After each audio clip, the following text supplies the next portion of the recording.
जब ईमान है तो अल्लाह ताला ने मुसलमानों को मुखातिब करके फरमाया या अय्युहल्लज़ीना आमनू।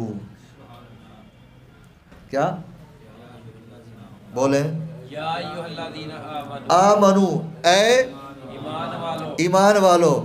सिर्फ हाजियों को मुखातिब नहीं किया, नमाजियों को मुखातिब नहीं किया है जी, ज़कात देने वालों को मुखातिब नहीं किया है। या अय्युहल्लज़ीना आमनू, उनकी बुनियाद का जिक्र किया है कि तुम्हारे सीने में वो ईमान की बुनियाद मौजूद है।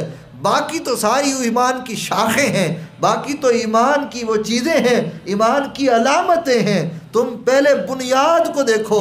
और ये ईमान मिला मुस्तफ़ा के दर से, ईमान मिला हुजूर की संगत से, ईमान मिला हुजूर की निस्बत से, तो फिर हक बनता है ना। जिस वजूद अक़दस से हमें ये फैज़ मिला, हमें उनका भी शुक्रगुजार होना चाहिए, उनका भी शुक्रगुजार होना चाहिए कि उनकी वजह से हमें ईमान मिला है। और फिर बाकी सारी चीज़ें भी हुजूर की वजह से, हुजूर की निस्बत से, हुजूर की संगत और सोबत और हुजूर पर ईमान लाने की वजह से ये सारी चीज़ें हमें मिली हैं।